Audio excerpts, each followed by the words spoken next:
ప్రభుత్వం సిద్ధమవుతోంది. కాగా రాష్ట్ర బడ్జెట్లో ప్రతిపాదించిన అప్పులో 1000 కోట్లు మినహా మిగతా అప్పును గత బీఆర్ఎస్ ప్రభుత్వం ఇప్పటికే తీసుకోవడంతో కొత్తగా ఏర్పాటైన కాంగ్రెస్ ప్రభుత్వానికి నిధుల కటకట ఏర్పడింది. చివరి త్రైమాసికంలో అప్పు తీసుకునే పరిస్థితి లేకుండా పోయింది. దీంతో 13,000 కోట్ల అదనపు అప్పు కావాలని, ఈ మేరకు అనుమతి ఇవ్వాలంటూ కేంద్ర ప్రభుత్వానికి విజ్ఞప్తులు చేసింది కాంగ్రెస్ ప్రభుత్వం.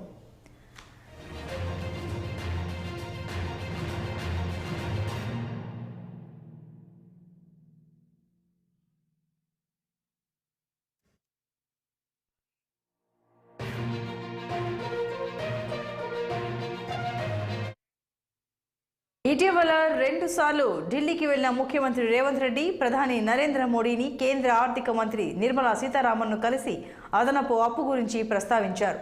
రాష్ట్ర ఆర్థిక పరిస్థితి బాగాలేదని, ప్రజలకిచ్చిన హామీలను నెరవేర్చాల్సి ఉందని వివరించారు. 13,000 కోట్ల అదనపు అప్పు ఇవ్వాలని కోరారు.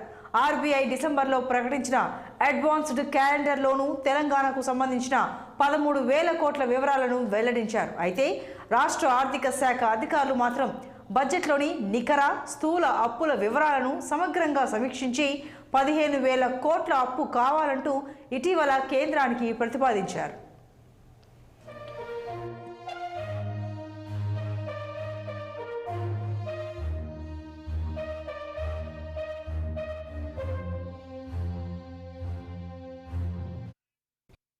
ఇప్పటి వరకు రాష్ట్ర ప్రభుత్వం నికరంగా తీసుకున్న అప్పు కాకుండా స్థూల అప్పును పరిగణలోకి తీసుకుని 15,000 కోట్లను ఇవ్వాలని కోరారు. ఇలా వచ్చిన విజ్ఞప్తులు రాష్ట్రంలో కొత్త ప్రభుత్వం ఏర్పడడం వంటి పరిస్థితులను దృష్టిలో పెట్టుకుని 9,000 కోట్ల అప్పునకు కేంద్రం తాజాగా అనుమతి ఇచ్చింది. ఈ మేరకు కేంద్ర ఆర్థిక శాఖ అధికారులు రాష్ట్ర ఆర్థిక శాఖ అధికారులకు సమాచారం ఇచ్చారు.